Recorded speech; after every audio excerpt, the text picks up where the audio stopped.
It is now time to see who the hottest players for you are to transfer in. I'm not going to talk only about Gameweek 36 transfers, and I'm going to talk basically transfers from Gameweek 36 up until the end, because we don't have enough weeks left to prepare for someone who isn't going to return immediately or to wait for somebody to return. So the best possible thing is to invest into someone and just rely on him. My advice personally would be to not waste your transfer this week and to save it for game week 37. If you have two transfers by any chance, yeah, you can use any of the targets that we're going to showcase in this video. But if you are waiting for 37 and you have only one of your transfers, I believe the best strategy is to wait. As you can see, a lot of injuries are happening every week, and maybe some suspensions will appear, a random red card here and there, and preparing for 37 so much in advance and only saving one transfer for the double in 37 is not the case. There are some weeks like game week 36 where it is best just to put out an 11 players and just wait for the best possible moment to invest in the right players. That won't stop us to go around the teams that we can invest and how I am pinpointing the transfer targets that I want to target. But first, let's see who the players are investing in. Right now, everyone is buying Isaac. That's expected. De Bruyne, Foden, Gordon, and Guardiola. Yeah, that seems reasonable, and I like that behavior. They're selling Shar. Of course, they brought him in on the wildcards, and now they're selling him because of the unknown. Salah, Darwin, and Virgil are the Liverpool players that are being sold. At the moment, the Liverpool players are not up to par, and I don't believe they are worth investing in. And the last guy is Swanke. It's obvious why. He just finished the doubles and they're not playing for anything. So when I go and see the transfers, as you can see, I already have a transfer issue in my team, and that's Ederson. We don't know what the update for him will be, but most probably he wouldn't be available for game week 37. For that reason, I will be planning to swap him. I'll most probably buy Ortega, and I will wrap up my transfer week like that. Maybe we'll bring another player in defense with a double, but enough of this. Let's go to fixture difficulty rating.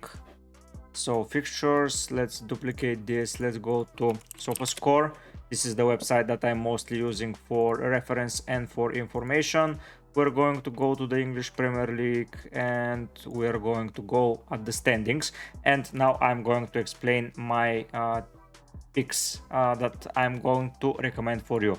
Looking at the fixture difficulty rating, we see several teams like Brighton, Chelsea, Man City, Manchester United, Newcastle, and Spurs having doubles. Those teams are going to have 4 fixtures up until the end of the season, and that gives them advantage over the rest of the teams. From those teams, we can see that, let's start with Brighton. Brighton are 12th in the ranking, so they cannot go down to the championship, and I don't think they're reaching 7th place. So basically they're playing for nothing. If you're willing to buy a player that is going to go for something to play for and they have the motivation to do so, Brighton isn't going to be the side that you're looking for. So I would recommend against buying any Brighton players because they just don't make sense. They are playing for nothing. They're experimenting with the squad. I know I have a Brighton player already, but this is a bench filler with a double on penalties. I would not recommend wasting a transfer on him, but I didn't have money for anyone else with a double who is almost nailed and is playing basically every week and needs to get back into form to be in good shape for the start of next season. I believe Joao Pedro is the only Brighton option that I would imagine considering, as the other okay option is Pascal Gross, and he's a midfielder, and you know how good the midfielder spots are, so I wouldn't waste it on a Brighton midfielder at the moment. Then moving into Chelsea, Manchester United, and Newcastle. Those are the team fighting for that magical 6th spot. Basically, for me, 4th and 5th are already decided. It's between Aston Villa and Spurs. And the 6th and 7th place are going to be fought between Manchester United, Newcastle, Chelsea, and West Ham. I believe West Ham are out of the contention because they have 1 game more and they are 4 points away from Newcastle and 5 from United.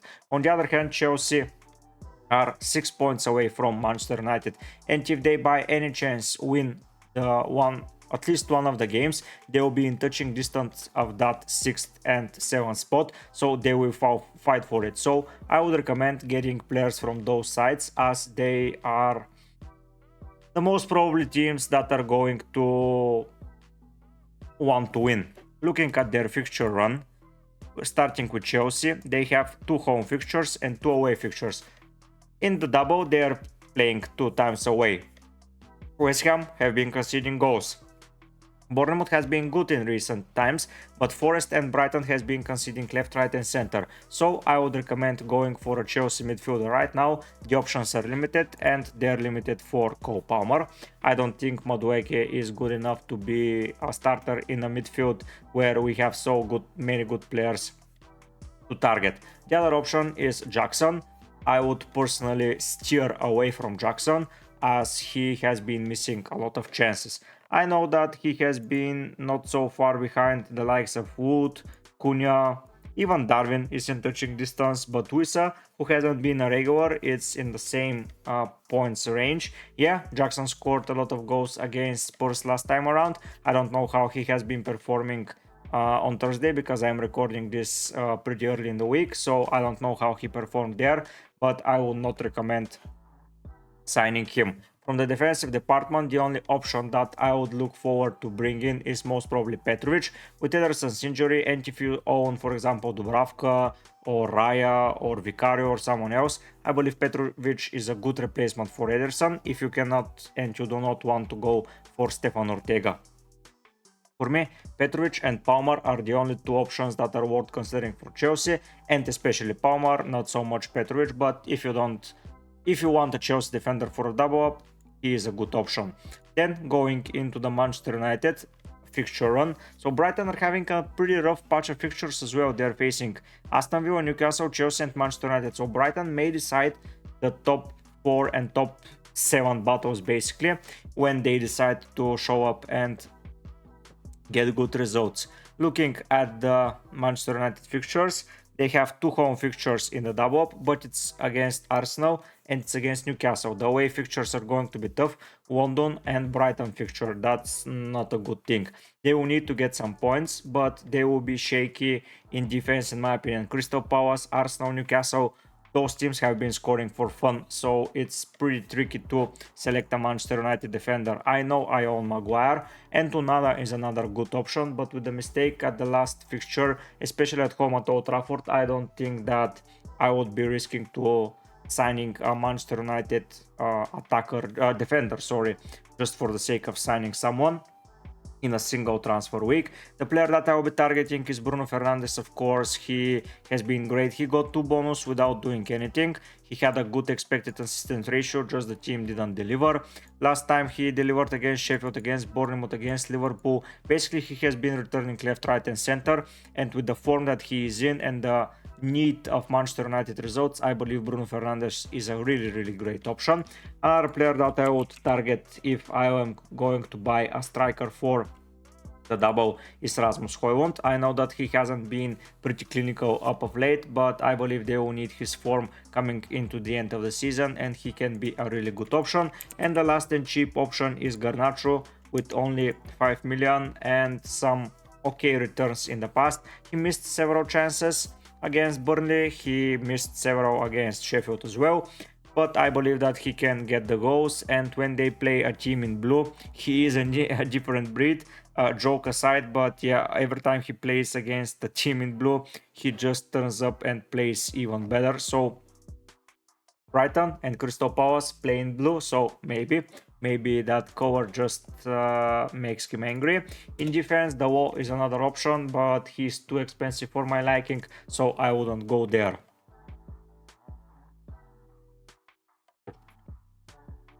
Next up is the Newcastle side, and from Newcastle's perspective, Burnley, Brighton, Brentford, Manchester United. 3 of the most leaky defense in the league in the next 3 fixtures, and the last time around is against Brentford at the end of the season. Maybe it's going to be a decider game. It's away for home.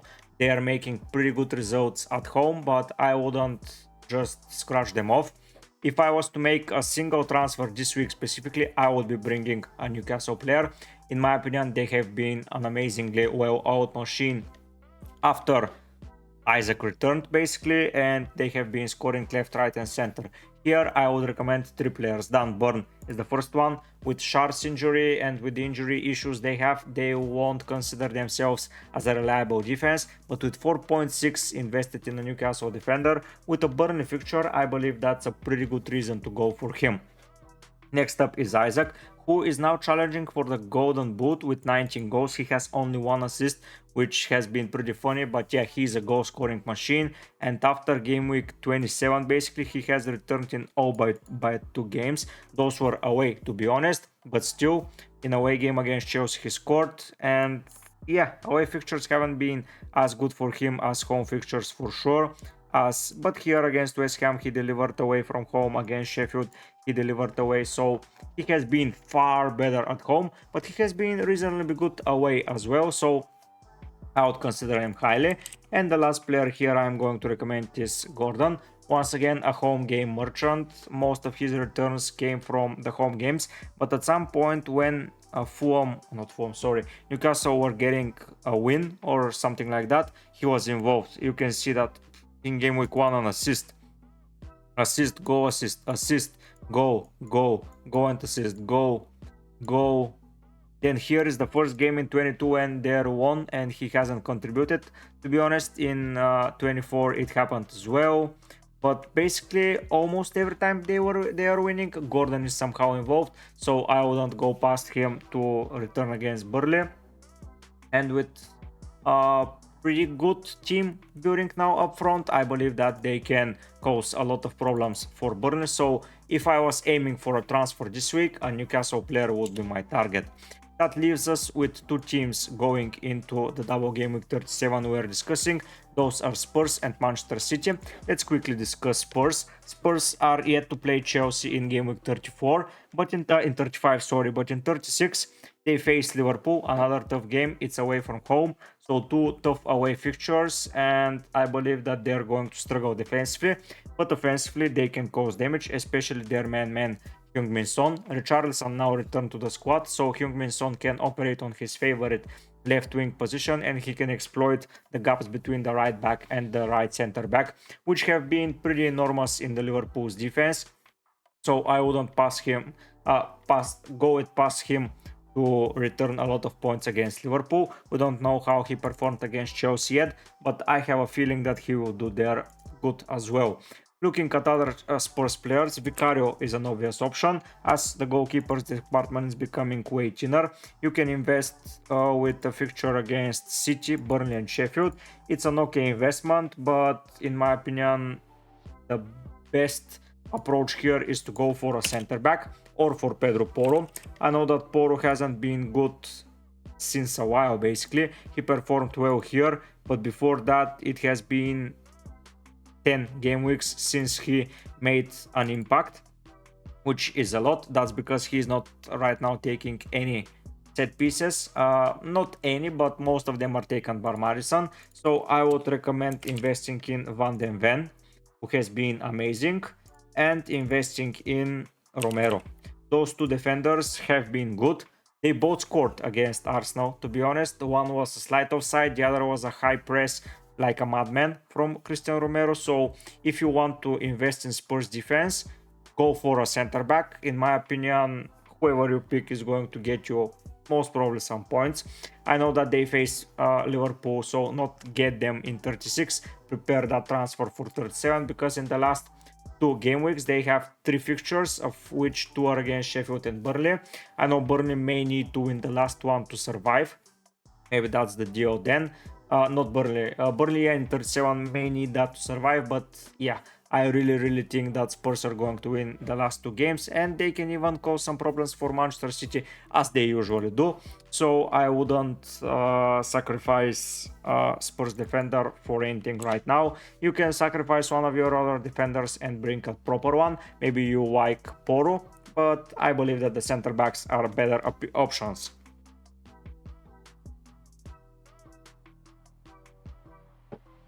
Sorry about that.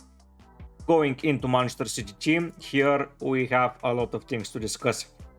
Now, Manchester City are fighting for the Premier League title, so that means only one thing: they need to win games, and they have a double up, so that makes them the hottest team right now to invest into. You can invest in several departments. Maybe you can do one better than a goalkeeper from Manchester City. You can pick a defender, you can pick Vardio, you can pick Walker, you can pick Akanji, you can pick Ake, you can pick Stones, you can pick Rico Willis. So you can pick from 6 players for 4 positions. Who are you picking? I know Guardiola seems nailed, but does he? When Ruben Dias returns, is Guardiola going to play each minute? Is Walker going to play each minute? Is Jones getting into the lineup at all? He is rumored to be the best English center back at the moment, but he is not playing. Akanji is there, right back, left back, center back, where he's playing. That's why I wouldn't risk it with City. I know that Guardiola already proved me wrong, but almost all of the guys went for Walker. To be honest, Walker brought in 8 points, which isn't a bad number. Like, when he decides, he starts delivering, like 12 points here for their last double up. Now 14 and 8 in a row, but before that he wasn't involved in 4 of the games.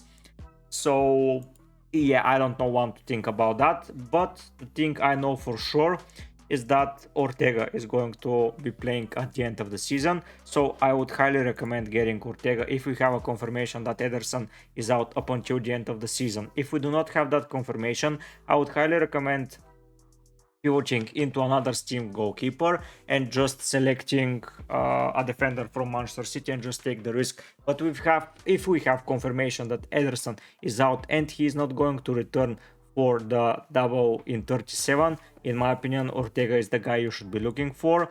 I know that his numbers aren't ideal and he hasn't kept a lot of clean sheets, basically any, and he has been conceding a lot of goals. But I believe that their defense is getting better and better and he can be a great option. That wraps up the defensive part. Now let's discuss the offensive, and it gets trickier here. If you buy at least one defender from City, you are left without one of the following: Foden, Haaland, KDB. Just pick 2 of them and go with them. I don't know how to suggest who the better player is, but I wouldn't go past KDB or Haaland at the moment. As you can see, those are the 2 that I have been relying on, and for me KDB is an amazing player, and at the end of the season he always turns into a 5th gear and he starts destroying teams and bringing Manchester City the title every season. Haaland has been quiet for a while, but he scored against Forest, and I believe Wolves are going to get it from him or from KDB, so I would go with at least one of them. Foden is a great option. He was ill in 35. I don't know if he is going to be ill in 36 or if there is any other problem with him, but basically for me 2 of those 3 players must be in your side. You just pick 2 of the 3, and then one defender, Ortega or Ederson in goal, or just scratch that off and pick a defender from Manchester City and get Vicario as the best option to end the season.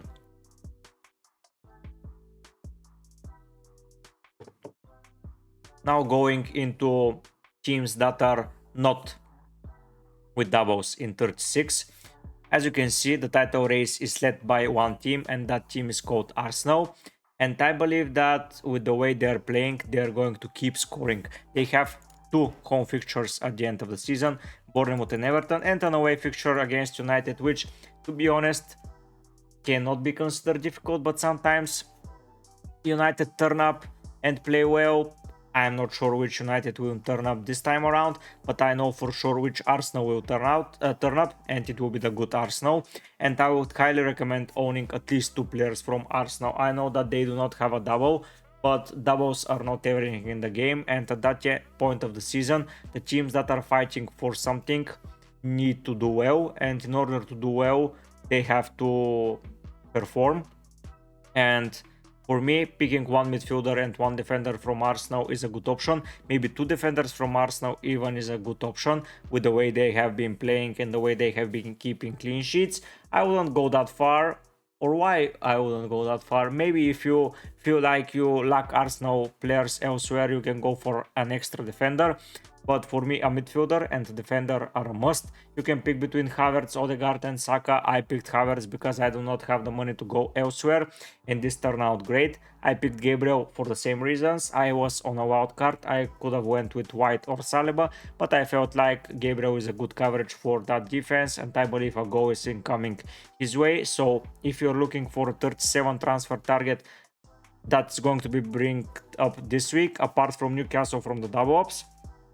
You can pick from City or Arsenal as the title contenders. That's going to be the most fierce battle we've seen in recent seasons, and I believe you need to invest. Remember the seasons when Liverpool and City were fighting for the title up until the end. Their players were delivering left, right and center, and they were so good for FPL. I believe this is repeating itself, and Arsenal and City players are going to be amazing for your rank.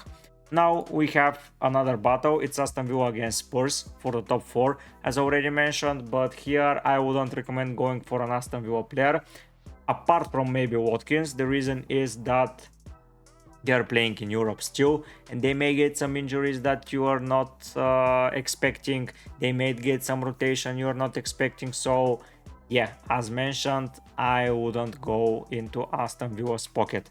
Now we're left with only one battle left to be decided, and that's the relegation battle. There are 3 teams fighting for one spot. It's Forest, Luton and Burnley. 2 of those 3 teams are going down, and by the looks of it, it's going to be Luton and Burnley. Hear me out. Well, let's go and see Burnley. They face Newcastle and Spurs, 2 teams fighting for a European football, and I don't see those 2 teams dropping points against Burnley, so they will fight with Nottingham Forest up until the end. The issue here is that it may be too late and the game wouldn't matter. Going into Forest fixtures though, they faced Sheffield and Burnley. 1 win against Sheffield puts them 4 points clear of Burnley, and 5 points clear from Burnley and 4 points clear from Luton. So that means that 1 win against Sheffield may be enough for them to survive, because Luton will have to win 1 more than them, and Everton and Fulham and West Ham, to be honest, it's a great possibility to do so, and especially with 2 home fixtures it can happen. But for me, Sheffield and Burnley are going to be the fixtures that Forest are going to turn up. So looking at the teams that are playing, I see a good potential here, and that potential is a little bit hidden. In my opinion, Chris Wood, I know he missed a great chance against Manchester City in order to save the team, but Chris Wood is an amazing option, especially for 36 or 38. Looking at his fixtures, Sheffield and Burnley, if he is going to keep Forest up, this is going to be his time. He scored against Spurs, he has scored against Fulham, he has scored against Palace, he has scored against Luton. He has scored then against Brentford, against Newcastle, against Bournemouth. So he has been scoring against weaker defenses. So Sheffield and Burnley are exactly that.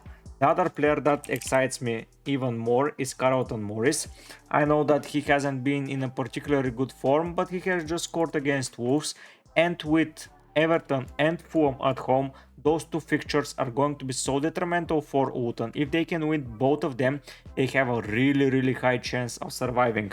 They can even get a draw from West Ham, and we can see of a potential of 7 points. I wouldn't go as far to pick 2 of them, but selecting one of Carlton Morris or Chris Wood can be a good thing. I know that one of my regulars, FPL Cortex, has kept Carlton Morris, and my advice would honestly be just maybe still keep him, or if you have... no, it wasn't FPL Cortex, sorry, it was Buyu who is keeping Carlton Morris. Sorry, FPL Cortex, I mistaken your squads. I remember that you own Mateta.